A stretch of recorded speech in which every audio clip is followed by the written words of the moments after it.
Proudest moments, a lot of victories, some failures. To me, I tell when I work with other leaders, as long as 85% of your career was positive, successful, you're doing great. Your leadership's never going to be perfect. So give yourself a little room to make a few mistakes in there.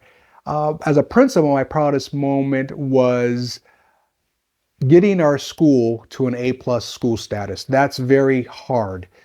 You have to fill out this massive, I don't know, 20 page, if it's 15, 20 page application process with specific examples just to get them to look at you in the state of Arizona. And then out of the many schools that are submitted those applications, then they only take a small percentage where they will come in and really look at you for a full couple days by talking to students, parents, teachers.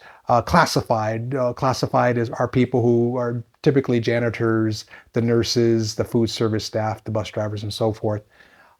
So we went through that process. It was a long process. At the end of that, they designated us as one of 10 schools in the state of Arizona that were A+. That means we had a lot of systems in place that were effective, positive, productive, that truly helped kids and our team, as far as our teachers, really be A+ teachers. So celebrating that, bringing in the mayor and the community and the local dignitaries was a big deal, kind of a feather in my leadership cap, but that pumps up your pride to say, my kid is going to that A+ school led by Dr. Perkins. And a great teaching team and a great support team. So that was one of my proud moments as a principal. As a superintendent, it was building a brand new campus and kind of fighting the good fight for the kids because it was in a low socioeconomic community, meaning a poor community, and asking that community to, can I pump up your tax base a little bit more so we can get some money to build buildings, because our buildings were truly falling down, cracks in the foundations and the walls and the ceilings. The schools were built in the 40s and 50s. And it was just time that we needed to step our game up. And the only way I could do that is I bring in new programming, new buildings, new talent management, meaning teachers and a new staff. And that's bold change. And it's hard to convince a community who maybe doesn't have that vision like you do to take a little bit more money out of their pocket to do these great things. So we fought the good fight. The first time we failed asking for money, it's called a bond, passing a bond.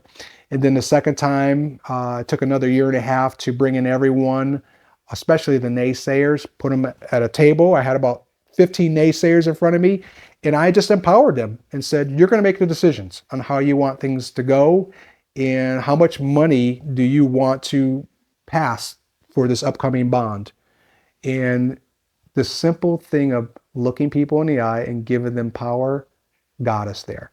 It was just stepping back and going, okay, you guys make the decisions. And that's all they wanted.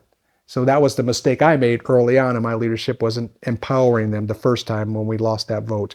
The second time, rethinking and going, you know what? Let's bring in the people. Let's empower them. Let's make them make the decisions. This way they own it. They buy it.